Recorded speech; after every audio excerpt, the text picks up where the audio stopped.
Happy weekend. It's that favorite time for you guys, apparently. I don't know why you guys like this so much, but we're doing it again. It is time for Try a Chapter and Unhaul. I am going to pick, I haven't decided if I'm going to do 8 or 10. I think I might just do 8 this time. 8 books, probably. Hi, Pippin. I'm going to read the first chapter. I'm going to give each first chapter a score based on a rubric of factors I have set out. I might mess with the rubric this time too, not sure. We're just gonna wing it, and I do not have a pre-set out amount of books, so we're gonna go pick out books. I'm not all here right now, I just woke up from a nap. Yeah, it was a good nap. It was good. Anyway, we're gonna go. Let's go find some books. Let's go find some books, and then I'll explain how this works. Hello. Hello, sir. Hello. Do you want to help mommy find some books? Okay, let's go over here for a second. I don't think I've been over here for a while. Are there any books in the back that I can sort of look at and be like, hey, do I want to keep these? No, I think these are all my Star Wars books. So I think maybe, oh wait, you know what? This one. Whoops. Midnight Riot by Ben Aaronovitch. Yeah, that's how you say it, I think. So this was a gift. I've owned it forever, and I need to give it a try. That be number one. That be number one. Are they any up here? Maybe. Jerk gently. The way station.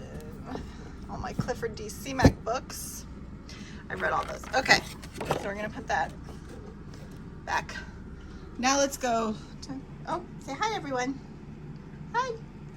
Let's go. Let's go. All right. Anything over here that I am wanting? So I think there's stuff under here that maybe I haven't read yet. Okay, can you move? Can you move, sir? I've read all those too. Okay, didn't know. I read all these, so we're good here. We're good here. Let's look up here. There's ones that I've done try chapters on, but I still haven't read them, but I've already done a try chapter, and like, that seems dumb. Yep, I feel like all the books up here that I haven't read, I've done a try chapter on, so let's move. I've read all the nonfiction. Let's look at book of the month. See if there's anything here. Okay, I'm gonna do How to End a Love Story because I've heard some weird things about this one. Oh, I gotta put this down, give me a sec. I've heard weird things about this and I'm feeling doubtful about it. So this will be book number 2. I'm gonna put that right there for a sec. All of those are relatively new and I haven't had time to doubt them yet. Already done a try chapter on that. What's that one? Oh, that's the Book of Magic. Family, maybe? Yes, I'm gonna do that one. Okay, I really gotta put this down now. Okay. Family. Owned this one for, when was this? Oh, it was an add-on. When was this published? 2024. Okay, so only for a year and a half, maybe? Okay. Let's look over here. Already done one on this one. Let's do Love Interest. And while I'm at it, Serpent and the Wolf, because I've owned this one for a while. So that's 5 so far, so maybe we're gonna do 10. I already know that I do want to read Big Swiss, and I do want to read Happy Medium, so I don't need to know about that, and I just have to be in the right mood for the Lisa C. So, I just haven't been. Okay, let's go. Oh my god, I'm so sweaty, guys. The perimenopause, the hot flashes, it's so bad. It's so bad. I want to try this gimbal. You guys like my shirt? Final Strife. I really did not like this author's, the first book in her other series. Everyone says this one is good, but if I can knock this off my TBR, I've heard the 3rd book is not good, then maybe I can just avoid wasting my time altogether. This book I had on a TBR and then I just didn't read it and I put it back on my shelf. So maybe I will give this one a try. I wasn't really a huge fan of the first book I read from this author, The Lighthouse Witches. It was fine. It was like 3 stars. But maybe this author isn't for me, so maybe I should give this one a try. Although I love this cover. I love it. That's book 7. What else we got? Pippin. Oh my god, I'm so sweaty. I'm dying. Move. Let's do this one. I bought this on a whim because it was on sale at a local bookstore. And maybe it's not for me, but maybe it is. 2 more Pippin. 2 more. Oh, let's try The Deer and the Dragon. This was an impulse purchase when I was at a bookstore, and it's not normally my thing, but I got greedy. I bought it. Oh my god. I don't think there's anything else I would want to try up here. I think I've tried everything else that I would want to try. So let's go down here. Oh, I know what I want to try. I was going to do this one. Night in the Moth. Now, I just got this one, but I'm not sure that Rachel Gillig is for me, so I want to test out this first chapter and see if I want to keep it. If not, I'm going to sell it because it's a very pretty book, and somebody else should have it in their house, not me, if I'm not going to read it. Let's go review what we've got and review the rules. Bye, Pippin. Bye. Hi. Oh my god, I don't know why, but I just got so hot and sweaty. God, my hormones suck. And I had the night sweats last night, and I woke up at 4 a.m. and I couldn't get back to sleep because of my night sweats. Let's real quick, I want to show you. Here's what we're looking at. Those are the books. God, I'm just so sweaty right now. I don't know if I can read. I just want to like go jump in an ice cold pool of water. But we're gonna do this. So I don't know how I'm gonna split this up.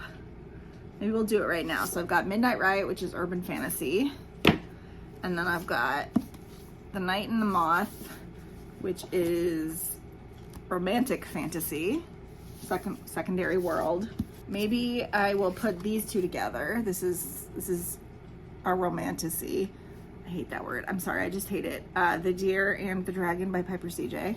And Miss Straub is general fiction with, I think maybe there's some time travel involved, so it is kind of sci-fi-y. So maybe we'll put these 2 together. No, they don't look good together. That's how I'm gonna do it. I'm gonna put them together to look good together. So these 2 go together. And then what should the purple one go with? The purple one should go with the purple one, which is Love Interest, which is a contemporary romance by Clare Gilmore. These 2 go together. Then I'm gonna do Midnight Riot and the Gathering. And then, I'm so hot. The Serpent and the Wolf and Final Strife together. And Family and How to End a Love Story. 10 books. I'm gonna go get my notepad. I am gonna get some ice water, and I will be back in however long it takes me to read the first 2 chapters of these. Okay, bye. Hello, I'm back. That took me a lot longer than I thought it would. It's been like 2 hours because I got distracted by Kayla's new video. The rules. So the rules of this, it's not really a challenge. What is it? I don't know. This thing that I do is that I read the first chapter-ish of each book until I get a feel for it. Sometimes it's the first chapter. Sometimes it's, if like it's got like a 2-page prologue, I read the prologue and then the first chapter. And then like happened with Family, there's just a bunch of little tiny chapters at the beginning of this book. And it was hard for me to get a feel for it. So I read till like page 40. Actually, what I did is I read straight to page 30 and then I skimmed pages 30 through 40, but we'll talk about that in a second. And then after I do that, I come back and I have a rubric of 5 questions that I ask myself. And I give each book a score from, it either gets a 0, a 1, or a 2. In order for me to keep the book, I have to get a 6 total or higher. If the book is a 5 or lower, I DNF and unhaul. Most likely I probably won't be reading these books going forward, but I never say never. I could always get them from the library at a later time. The point of this is to get books off of my physical TBR that I am no longer interested in or are not what I thought they were and are not a book for me. Want to weed out the potential 1, 2, and 3 stars is what we're doing, okay? So with that said, I have read the first chapters-ish of Family Family by Laurie Frankel and How to End a Love Story by Yulin Kuang, and the results are interesting. Let's start with Family Family, which is the first book that I read. This is a contemporary fiction / literary fiction novel, and the reason I picked it up, even though I don't normally read that sort of book unless there's something intriguing about it, is because this is a book about adoption, and that subject intrigues me. This is a book about, God, it's so hard to explain, a family. The main character's name is India. She's white. Her mom named her that so she would always have a memorable name. She has adopted, she's single, she's an actress, moderately famous, I would say like B or C list probably. And she has adopted twins, a boy and a girl, named Fig and, what was the boy's name? Jack. Fig and Jack.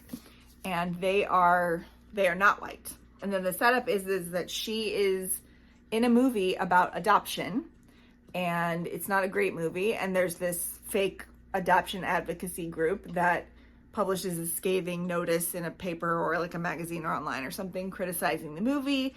And her agent like wants her to apologize, but instead of apologizing, she makes a weird statement and then follows that up with an even weirder statement. And it turns out it's because she has feelings about adoption, not only because she has adopted children, but because she gave up a baby as a teenager. The reason I know all that is because I got 40 pages in, and this book was just sort of all over the place, and I felt I had to keep going because I was like, I still don't have a feel for this. And unfortunately, by the time I got to that 40-page mark, I was pretty sure I'm not going to keep it, but let's see what the numbers say. So these are the questions that I ask myself. Question number 1, did I like the characters? Question number 2, did it catch my interest? Question number 3, did I like the writing style? Question number 4, vibe check. And question number 5, anything worth tabbing? Now I said I might edit the questions, but when I wrote them down, I was like, no, these work. These work for me. This is exactly what I need. I did a good job the first time. I don't need to rethink things on this level. So let's see what the numbers have to say about Family Family. Did I like the characters? I don't know. I did not like India. I did not like her, but I didn't like her either. I was just sort of like, come on. I liked grown-up her better than child her because it's told like flashbacks back to her childhood, and then current day, which is when she is having the troubles with the movie about the adoption. If it was just the current day storyline, I think I would be feeling different about this, but I did not like the flashback storyline. I didn't like it. I don't know why. And I did not like the characters in the flashbacks. And then I'm feeling hesitant also about saying I liked the characters in the present day because they're coming off as a little bit unrealistic. And I know like there are hyperlexic kids, there are little prodigies, there are just really precocious children out there.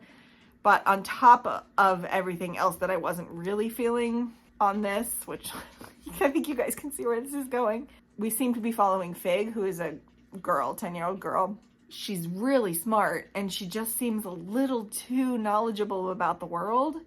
Although there is this cute thing that the author has her do where she either knowingly or unknowingly does a malapropism, which is when you say the wrong word in place of another word. I liked Fig. I did. So I'll give it a 1.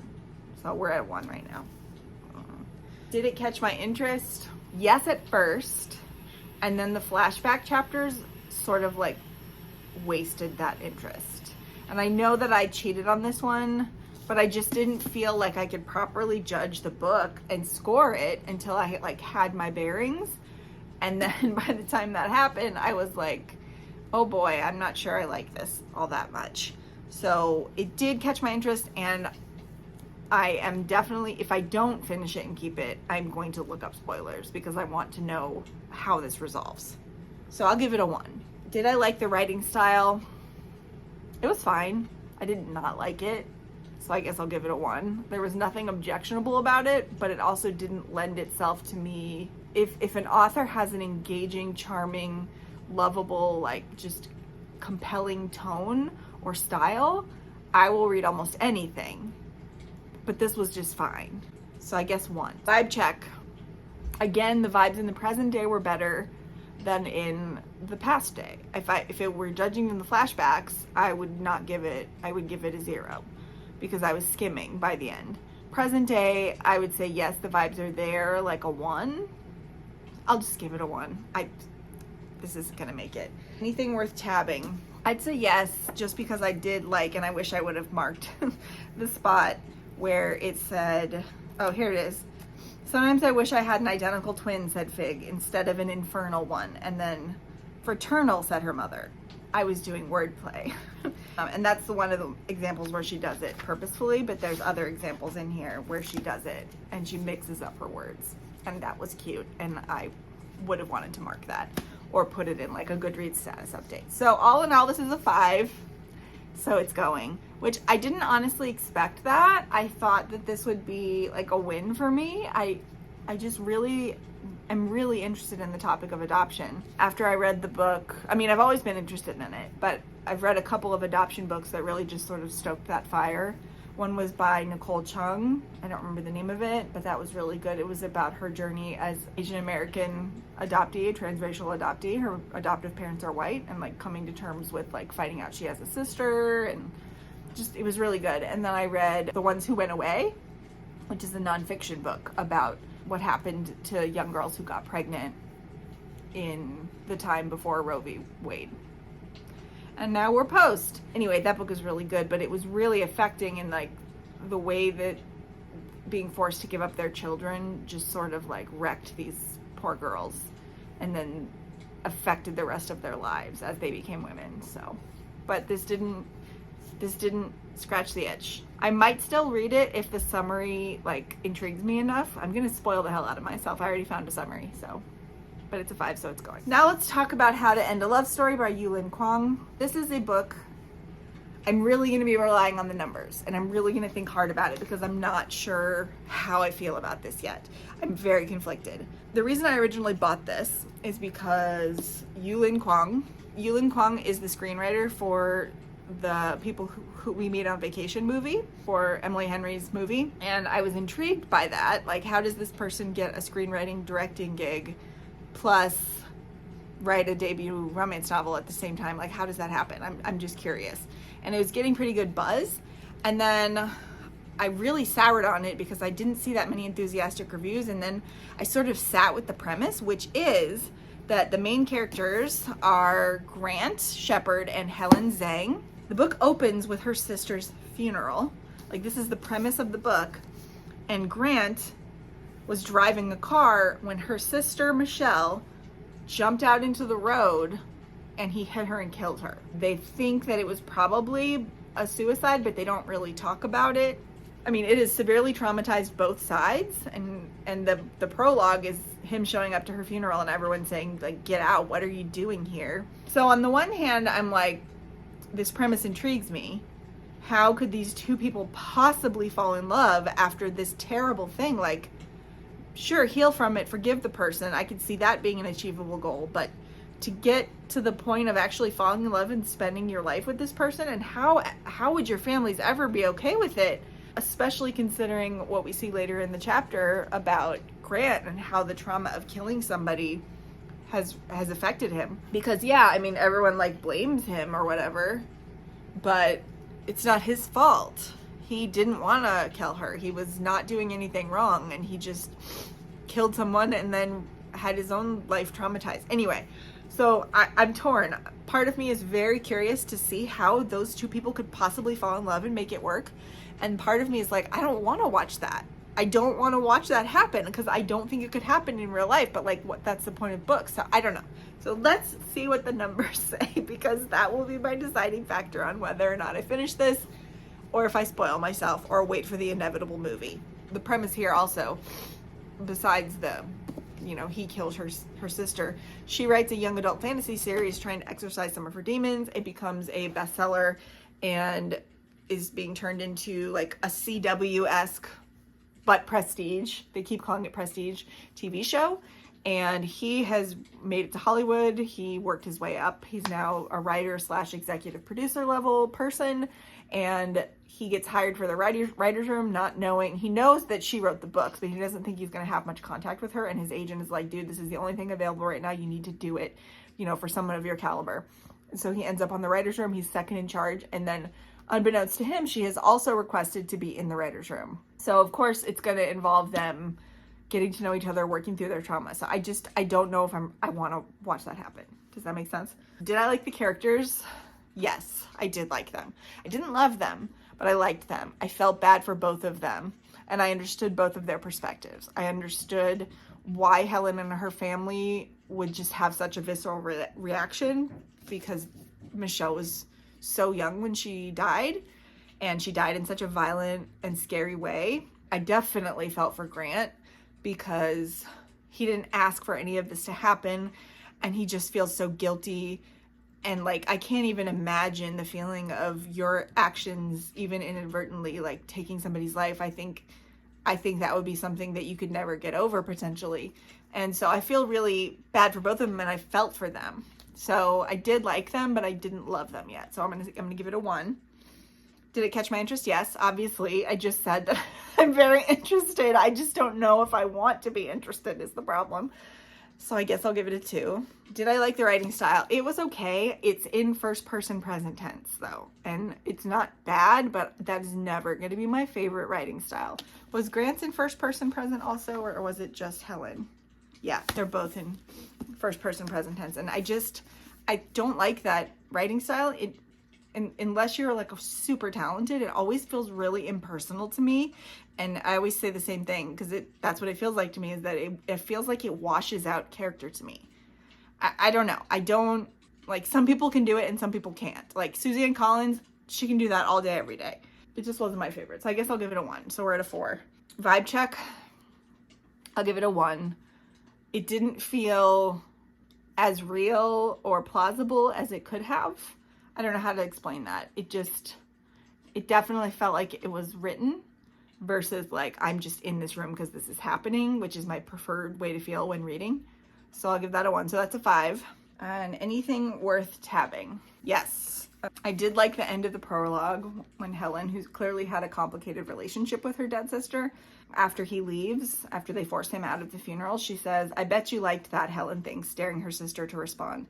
"I bet that was your favorite part of your whole funeral." And I thought that was a really good line. Nothing else really stood out in the next chapter, which was pretty long. Although I did like the slight insight into writer friendships. But anyway, I guess I'm keeping this as a 6. I thought for sure this one would be going, and I thought that I would keep Family. This never turns out how I think it's gonna turn out. It's wild.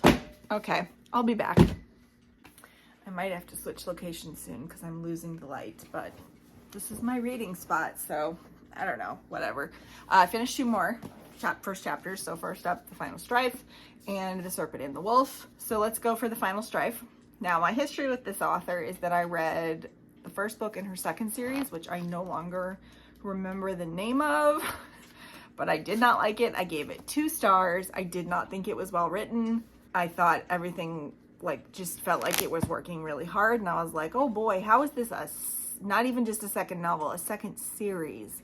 So I was very concerned, which is part of the reason why I wanted to try this. So now let's see how this goes. Did I like the characters? No, I don't know them. I did not have a feel for them at all.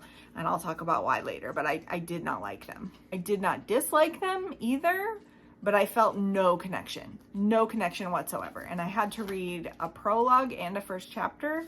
By the way, the font in this edition is minuscule. It is minuscule. This is a 500-page book, but if it isn't like a normal font, it would probably be like 700 pages. Hi, Pippin. It's okay. You can lay down. I'm sorry I bothered you. No, I did not like them. I did not feel anything for them, so 0. Well, no, I'm gonna 0. I'm not doing halvesies anymore. I did halvesies last time and it didn't do anything, so it was just like a nod to the book, and that's not what this is. I'm not here to review things. I'm here to decide if I should continue in a book. Okay, so No, 0. Did it catch my interest? No. Again, something we'll get to later prevented that. So 0. This is leaving. It's leaving. I knew it was going to leave. Did I like the writing style? No. And this is why I wasn't interested, and this is also why I didn't like the characters. The writing style was so like try hard, and like you can always expect in a fantasy author, I mean, like it's very common unless it's like a fairy tale or something for a fantasy to be a bit disorienting at the beginning. So that wasn't my problem with it. It didn't feel cohesive to me. It felt like the author was trying to do something but was failing. I felt no connection to it, and I felt no connection to the characters. And on top of that, the premise just sounds so 2010s YA to me. And I just, even if it's magic, it just doesn't make sense. It seems so oversimplified. Like this is an adult book. It feels like the concept for a YA book, honestly. So the concept here is that this is a world where people are born with 3 colors of blood, which I haven't read Red Queen, but isn't that the plot of that book too? Red, blue, or clear. How any of that makes sense biologically is beyond me. If they're the same species, maybe it's explained later. I don't know, but it seems like really to me, you know what I mean? That's the nice way to put it.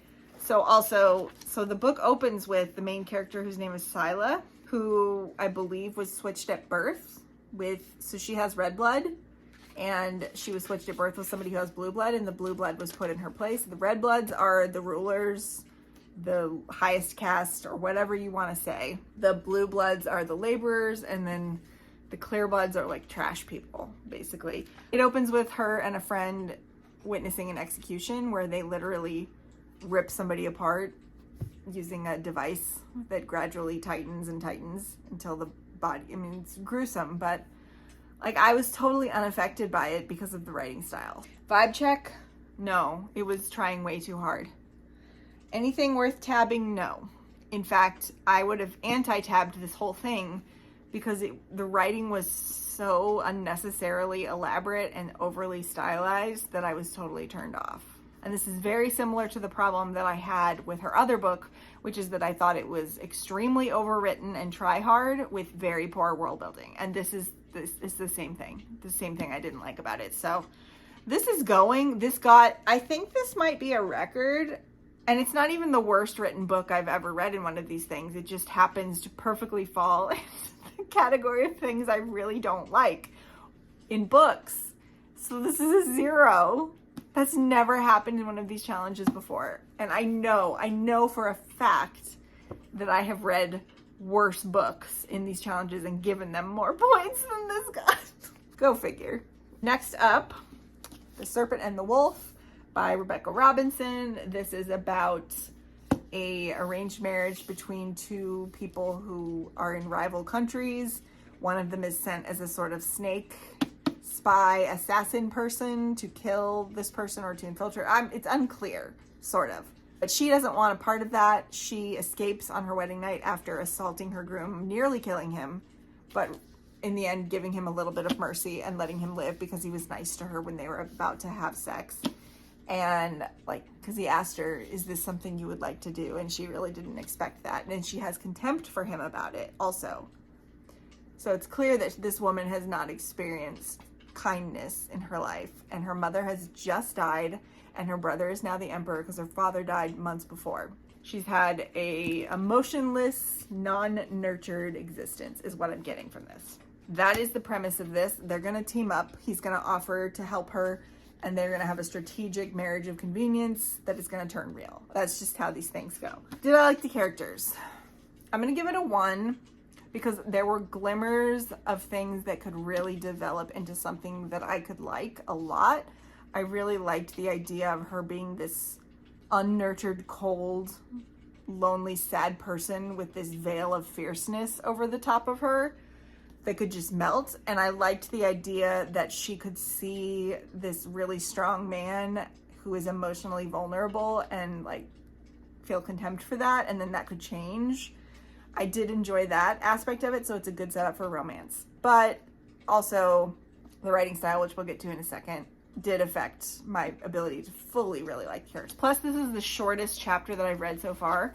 I've gotten to page 25, 30 in all the other books, and here I only got to page 9, but I felt I knew enough about it to be able to stop there, which was not the case with the others. I had to read a prologue and a chapter minimum, if not 30 to 40 pages in some of the others. So I have a feel for this one after only 9 pages, but it's also limited my ability to love the characters because I'm not very far in. Did it catch my interest? Yes, I've just told you that it did. I'm going to give it a 2. I'm curious to see how it will play out emotionally for these two people. I mean, I could probably predict everything that's going to happen in here. Maybe it'll surprise me, but I could probably predict everything. But regardless, we're at 3. I like the writing styles. So yes and no. I'm going to give it a 1 because it felt very, like, at parts of it I was just zooming along like, yes, I'm enjoying this, but other parts I kept having to reread.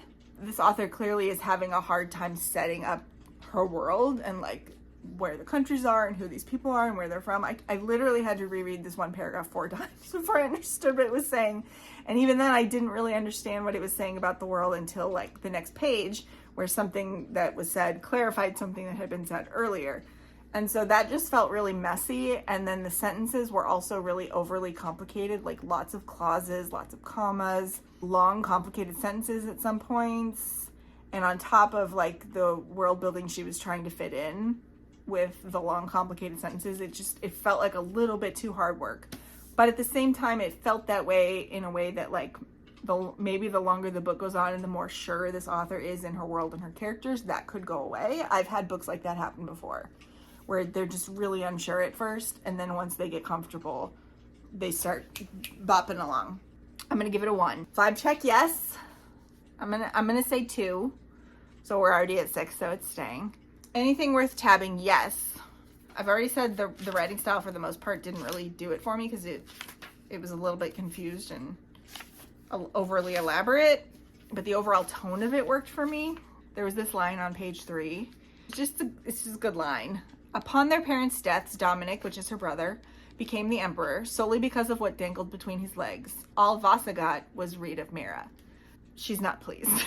I just thought that was pleasingly written. That was simple. It was to the point. You could clearly experience her resentment there. It was a good character moment. Yeah, so I would have tapped that.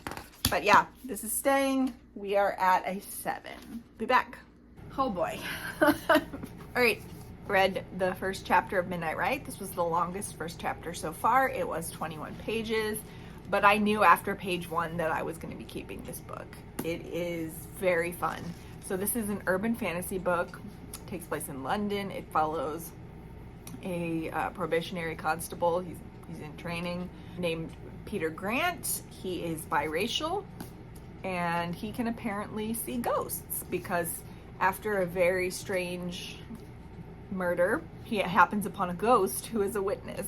I don't know, I'm not conveying the tone, but it was very fun. I already know I'm going to be keeping this, but let's go through the numbers. Did I like the characters? Yes. Peter was very likable. I liked being in his head. I liked the way he described things. I even didn't mind when he got a little horny for his friend Leslie. His exact words were, Leslie was short, blonde, and impossibly perky even when wearing a stab vest. We'd gone through basic training at Hendon together before being transferred to Westminster for our probation. We maintained a strictly professional relationship, despite my deep-seated yearning to climb into her uniform trousers. So even when he's being horny, it's pretty charming, and he's very respectful to her, but I don't know, I just liked it. So it's an urban fantasy. He's currently been assigned to like the worst unit after his training because apparently he doesn't have like the cop's instinct, but because he's constantly like paying attention to things he shouldn't be paying attention to when things are happening. Like Leslie tells him, you know, you're not a copper, dude. Remember that time that I was trying to apprehend some people who were, I don't know, they were doing something gross, and he stopped in a fountain, doing something gross in a fountain, and he stopped to read an inscription on, there was a lion, like a stone lion. There was an inscription on the lion's bum, and he stopped to read that instead of helping her. So anyway, she's like, basically, you don't have what it takes, but he's like determined to prove that he does. So that's where it starts, with a very strange murder. It seems to have something supernatural about it. The only witness is a ghost and Peter is the only person who can see it. So yes, but I liked the characters. I got a little distracted. Did it catch my interest? Yes. I wanted to keep reading. In fact, I realized, I was like, why haven't I put this on my TBR yet? I've owned it for years, and it's usually really easy for me to get books with this kind of color palette on my TBR because I do my TBRs by color. I was like, why haven't I? Oh my gosh, did I leave this off of my owned but haven't read list on Goodreads? And sure enough, I did. So all these times I've been making TBRs since I've owned this book, and it's never even had a chance to get on there because I didn't have it on there. I forgot to put it on the list. Now it's on there next time I make a TBR, but also I'm just gonna remember that I wanna finish this. I also wanna look up who the, I'm getting so distracted, sorry. I also wanna look up who does the audio because I feel like this could be really fun on audio because it's so voicey. Did I like the writing style? Yes, it's very voicey. That's my favorite kind of writing. I just like the way that it's told. So when before you realize this is first person, he's telling the story of the murder. And this is how he describes it. As Martin noted, he's this guy who's drunk and he found a body. As Martin noted to the detectives conducting his interview, it was a good thing he'd been inebriated because otherwise he would have wasted time screaming and running about, especially once he realized he was standing in a pool of blood. Instead, with the slow, methodical patience of the drunk and terrified, Martin Turner dialed 999 and asked for the police. I don't know, I just like the voice. I like the writing style too. So far we're at 6. 222. Vibe check. Oh, vibes too. Totally. There's just so many vibes up the wazoo. I love it. I love the London setting. I love the like tongue-in-cheek nature of it. I like that the main character's kind of hapless, but like good-hearted. I just like it. Anything worth tabbing, I've already read you 2 quotes, so yes. But I would say that they weren't perfect quotes. Like sometimes you can like read a quote and it's just like, whoa, I have to read that book. But some quotes don't really work outside the context of a story, and I think that's what we've got here. So I'm going to give it a 1. So this is a 9. I didn't expect that. I didn't expect it. This is, it's always an adventure. I said that in the last one, but it's true. I never know what I'm going to find when I do this. I read the first 2 chapters of The Gathering and the prologue because 1 wasn't enough to really get a feel for it because I was unsure. I just needed more.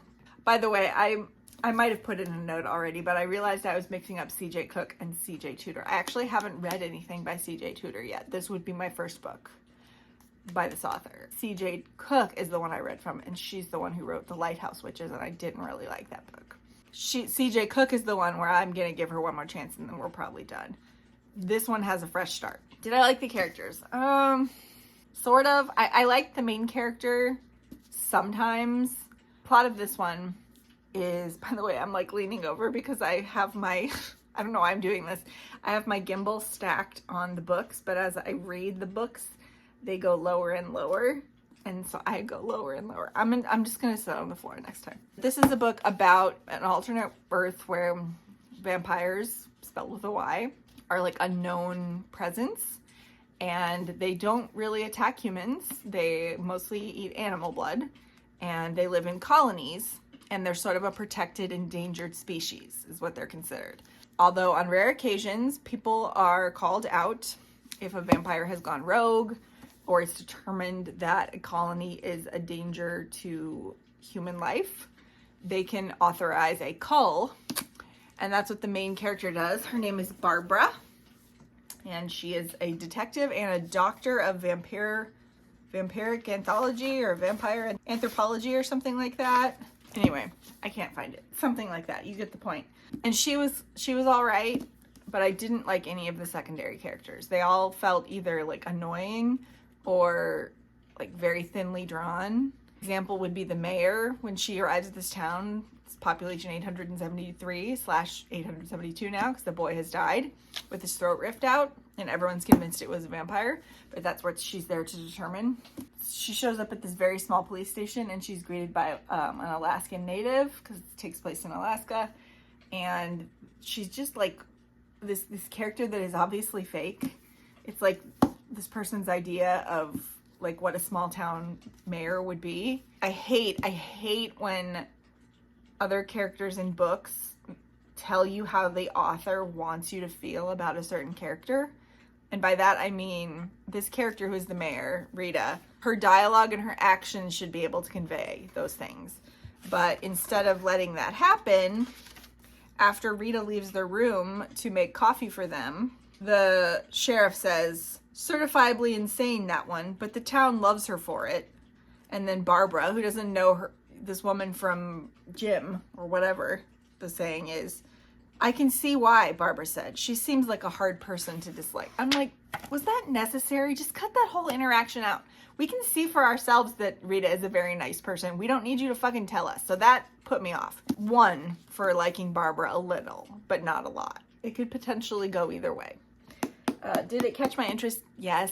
I want to know if a vampire did it. And I want to know what happens when the town is obviously going to think a vampire did it. And Barbara's probably going to tell them no. And I want to see what happens. I am interested. Did I like the writing style? Not really. This, I think, is the thing that's holding me back the most. Writing style often gets in the way of what the author is trying to do for me. Like, if the tone and the way that the story is being told doesn't work, then the whole thing falls apart. And this was all right, but like that section I just read you, like some of it feels a little wobbly to me. I'll give it a 1. So we're at a 3. Vibe check. Actually, the vibes are really good. I'm gonna give it a 2 there because I don't know, it was just creepy, like talking about how Alaska's always dark, and like the idea of the colony itself is just it gives off a vibe. And then when she shows up at the town, instead of it being this gloomy, like isolated place, it's Christmas time, and the whole town it's like Christmas threw up on this town, and they do it as like a defiance against the vampire colony, even though light does nothing against vampires in this world. Sunlight does, but not like artificial light.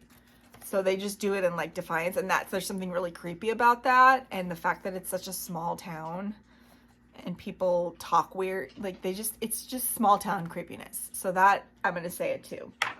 And then anything worth tabbing. There was something, hold on, it was just a little bit. Sorry, not 873, 673. Okay, that's just posturing. Where is it? Okay, so on the way to the town, she's having this conversation with this annoying cab driver, and this kid runs out into the road. He's like, he thinks it's just like some stupid kid like doing something to mess around, and he doesn't think that they hit him, but she thinks that they did hit him, and this is what she says.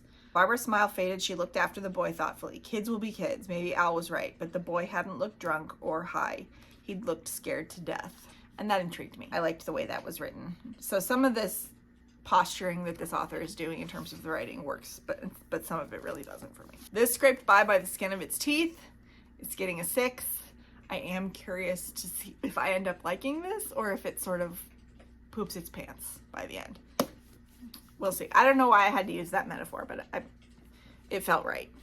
Okay, I'll be back. Okay, I have 2 left. So let's talk about these 2. First up, Love Interest by Clare Gilmore. This is a contemporary romance about a woman who works for some big corporation, and she's just applied for a job. She's a financial analyst, it looks like, because that's what it says right here. She's just applied for a new job in this like BuzzFeed-esque website as like, I don't know, like a content director or something. I don't know. It's not important. On the way up to this meeting, which she's really nervous about, which made her seem like, I don't know, we'll get to that later, it's fine. As she meets this dude who is beautiful, and he like stares at her openly, and then just as he's about to get off the elevator on her floor, he whispers in her ear, "I killed Mufasa."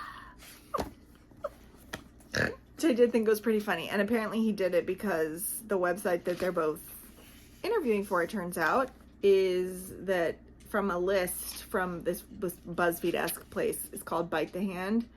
And it's a list of weird things you can say to strangers in an elevator. So he was trying to break the ice. I don't know. The point is, he got her job that she applied for. And actually, they created a job for him that was even better because they liked him so much. That's where I stopped. So that was it.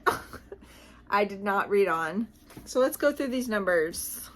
Did I like the characters? I thought he was pretty charming. Like, I wasn't that into the beautiful male, beautiful bounty, whatever, the beautiful man on the elevator. I wasn't into that. But when he did that weird thing, I was like, okay, you're kind of interesting. But she's kind of a sad sack. I understand the author wanted to portray her as being nervous for this interview. I'm not for an interview. She already interviewed, but for the results of the interview. But it just makes her come off like incompetent when she's probably very competent. And in fact, the author goes out of her way to have one of her friends meet her on the way to the elevator and say, oh, they would be an idiot if they didn't hire you. You're the best at your job ever, blah, blah, blah. And I feel like she just had to put that in there because she was not coming across competently. I don't know, it was weird. And she was like putting on deodorant and perfume on the subway, and she's like complaining because somebody's eating granola bar and she's like allergic to, I don't know. It was weird. So I didn't really like her. She seems like a mess. Honestly, and not like a mess as in like you're a messy human, but like a mess as a character. Let's just throw the kitchen sink at this character. I'll give it a 1 though, because it has potential. Did it catch my interest? Sort of. I'll give it a 1. I could tell you exactly where this is going right now. Exactly. He got the job. They're gonna have to work with each other, and then they're gonna fall in love. The banter, I mean, that, I don't know. We're just gonna give it a 1. So we're at 2. I've heard this author's second book is better than the first one. Heard that from Beth. Hi, Beth. Do you like the writing style? Sort of. I give that a 1. So there were parts that were really funny and engaging, and then there were parts that were like, no, that didn't land. Why did you do that? Like, she's talking about her job. She says, mine is all about crunching numbers and pleasing corporate executives, which isn't the worst, to be honest. I like finance. I'm good at finance. Math makes sense to me, and it doesn't play games with you if you don't play games with math. And then in parentheses, hello, Wall Street. Why would you write that? It just, very cliched. It was only 1 chapter, though. It might get better. It might get more interesting. Oh. Vibe check, sort of. I just really, you know what? The Mufasa moment is carrying this. The Mufasa moment is carrying this. Anything worth tabbing, the Mufasa moment. And we're at a 5. I feel really bad. I didn't think I was going to get rid of this. Should I maybe read the second chapter and see if it's like better? You know what? No. I'm just feeling bad because this is an aardvark book. That's what's happening here. And I've had this since 2023. So, I guess we're getting rid of this. Oops. Maybe I'll do the audio and then check out the second book. I don't know. I might be done. I just might be done. I don't know. Beth, tell me what happens in the comments, or shoot me an email. Okay, bye. Not bye. We're still here. But we're gonna write down 5. I read the prologue and the first chapter of The Night and the Moth. This is a very strange book. I have no idea what's going on. It involves, I didn't read the blurb again. Main character is a dreamer, prophetess, a seer, one of 6 that have their eyes constantly covered, and the new boy king has shown up for a reading. There was a knight that disrespected her. There's a strange gargoyle that seems to be like the keeper of this castle where they all live, and he calls everyone Bartholomew. I don't know what's going on. I would need to read on to be able to explain to you what's going on here. Presumably she's going to have some sort of a vision or a prophecy, and it's going to involve that knight who is obviously her love interest, because this is romantic fantasy. Although I wouldn't say it's romantasy, because I think the plot and the fantasy are just as important, if not more, than the romance. So that is what I've heard. Did I like the characters? I liked the gargoyle. What's his name? Oh, I think they just call him the peculiar gargoyle. He should have a name. That's sad. I liked him. He was all business, lecturing flies about getting caught in spiders' webs, calling everyone Bartholomew, which is such a super weird detail that I'm charmed by it. The main character, I think I could probably grow to like her a lot, but then everyone else was very, I mean, it was a pretty short chapter, so I'm going to say 1. Did it catch my interest? At first, I was like, oh, this isn't going to go well, and then the more I went into it, I was like, okay, I found myself wanting to know more about this world and how it was working. Like, it was frustrating to me that I couldn't understand, which therefore means that I'm interested in learning about it. If I didn't care, I wouldn't be frustrated. Does that make sense? And I want to know what her prophecy is going to be, and I want to know how she ends up, or if she ends up with this guy, and what their relationship is like, and what crawled up his butt and died because he has an attitude. Also, I want to know what's with the eyes? Why does his eyes look like that? So anyway, yes, it did catch my interest by the end too. Fascinating. I mean, it had a very, well, let's move on to the next question. Did I like the writing style? So it was very distinct. It was very flowery. It had very like purple prose. It wasn't offensively purple though, but it did sort of get in the way of meaning and story. By the time the chapter ended, I was sort of settled in, but at the beginning I was like, whoa, this is word salad. So I'm going to say 1. Vibe check. Actually, the vibes were really good. I really felt like they lived in a medieval castle, like a fantasy world. So probably the elaborate writing and archaic word usage had something to do with that. Although authors using modern day idioms in fantasy worlds really just gets me. I hate it. And there was a little bit of that at the beginning, right alongside really ancient sounding language, like really like old fashioned, saying things like lend a kiss. But then 2 paragraphs later, serves you right on the first page. The phrase serves you right. I don't know where that comes from, but it sure as heck doesn't belong. That's just my thing. I know some people just do not care about that kind of stuff, but I need all idioms to make sense within the context of the fantasy world. I do. But despite that, this managed to convey some really creepy vibes, like when she's getting into the spring to do the seeing, and like the horses and the apple and the gargoyle. The gargoyle really did some heavy lifting. I'll give that a 2. So where are we at? 6. Okay, that's, yeah. And then I didn't have anything worth tabbing. There wasn't anything specific that I was like super into that I would have made note of.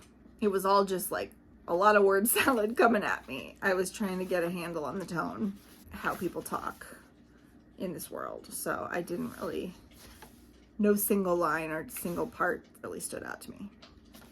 But it's still a 6, so I'm keeping it. All right, people, this is it. The battery on my gimbal's about to die, so this is a good thing. Let's talk about The Deer and the Dragon. By the way, I realized 3 of these fantasy romance books have this same title construction. The Deer and the Dragon, The Knight and the Moth, and what was the third one? The Serpent and the Wolf. Come on, guys. Like, come on. I'm not into this, but I want to see what the score is going to come out. But this is leaving, I'm telling you right now. So this is a fantasy romance book. This is a romantasy. High smut, very first chapter. Very strange. It's about a woman who has an imaginary friend, sexy friend, who she has sex with, but also isn't there. And he turns out to be a prince of hell. I didn't get to that part, but that's what the blurb says. But I'm not going to get further than that, I can tell you right now. I don't know why I bought this. I didn't even read the first couple of pages. I just bought it. Why do I do these things? First question. Do I like the characters? Absolutely not. I did not like these characters. Well, the only character we really get to know at all is the main character, whose name is Marlowe. And I did not like her. She was obnoxious. Miss Little Rich Fancy Pants, because she's such a good author that she wrote 2 best-selling novels that sound stupid and awful. How were they bestsellers? I don't know, because the author wrote it that way. And she lives in this like uber exclusive warehouse turned into an apartment building, and like, I don't know, I just really did not like her. And also she was obnoxious. Like, she keeps going on dates with men and then treating them like shit. Like, just stop going on dates. Just stop going. Like, I really did not like her. 0. Did it catch your interest? Nope. Did not. 0. Did I like the writing style? It was interesting. It was also fucking weird. I want to say this was like self-published, because even like the trigger warnings, the content warnings at the beginning, the part on sex work ends with, for more information, please read the lived experiences, articles, and input from sex workers themselves as they contribute to TRYST, TRYST, period, link/blog/tag articles and other resources. What? What the fuck does that even mean? Is she speaking English? Who edited this? Like, you need to edit for clarity as well as story and like grammar, and also grammar edits are bad too. I found 3 missing commas in the first 3 pages. She's judgmental. I'm trying to find you like a sample of the writing to show you what was weird about it. it was just weird. It was like, I wonder if AI wrote it. It just didn't sound like, it's simultaneously overwritten and the sentences and paragraphs like don't connect to each other. I don't know how to explain it. Also, it annoyed me that there's a clear Game of Thrones analog in here, TV show called Fire and Swords. And I'm just like, really? Really? I was just annoyed by that point. I'm going to give it a 1. It's a pity 1 because it was interesting. It kept my attention. It was good texting conversations. Vibe check. I mean, there are vibes there. I just didn't like them. So I guess 1. Anything worth tabbing, only in the negative sense, so therefore I'm going to give it a 0. So this is a 2. I don't know what I was thinking. This is not for me. And then she goes home from this date where she basically only went out with him so he would buy her an expensive dinner. And then she was an asshole the whole time and judgmental. And maybe he was a dickhead, but maybe he wasn't because she's a dickhead. So I'm not trusting what she's telling me about anything.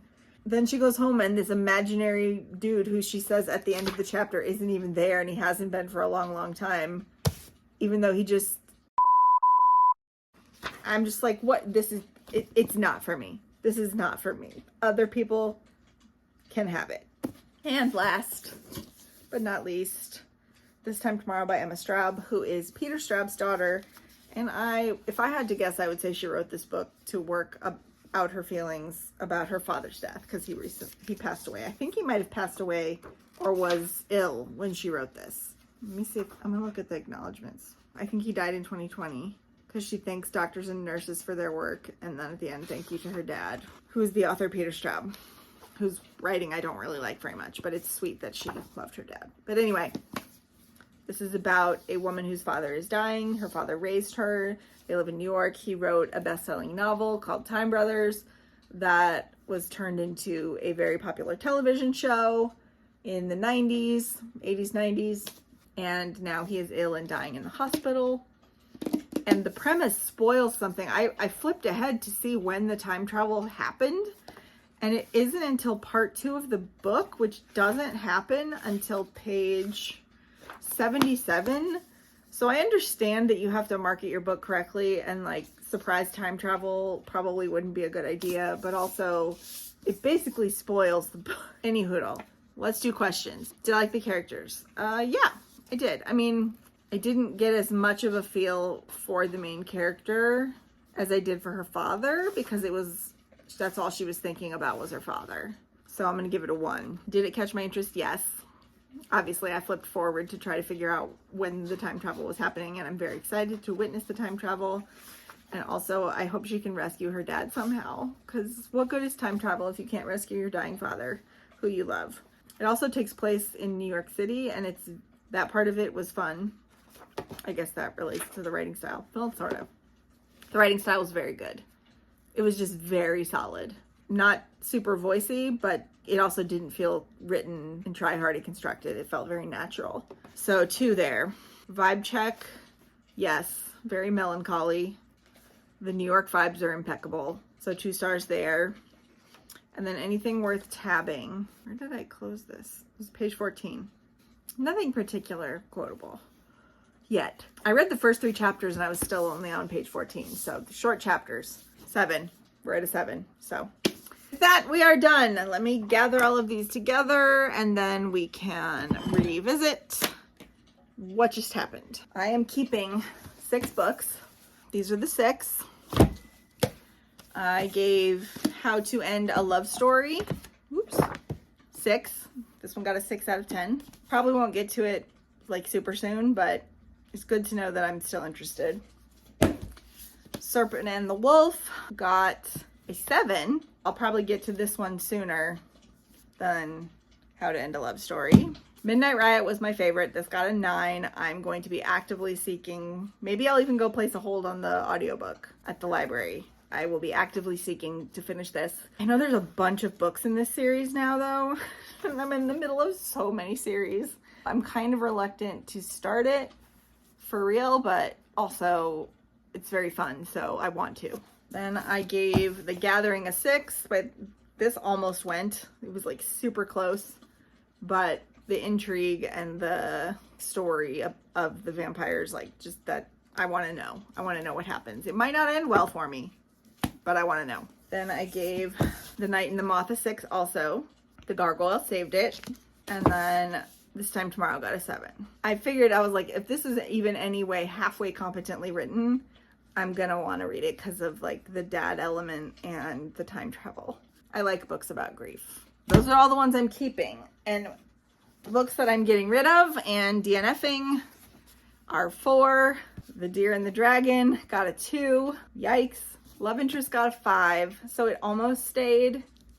But I think what I'm gonna do is read the author's second book first, and then if I really like it, I'll go back to this one. It does upset me that this is the first Aardvark book I've not even attempted to really try to read. I mean, I'd say I'm DNFing it because I read the first like 2 chapters, whatever it was, but I've read all the others.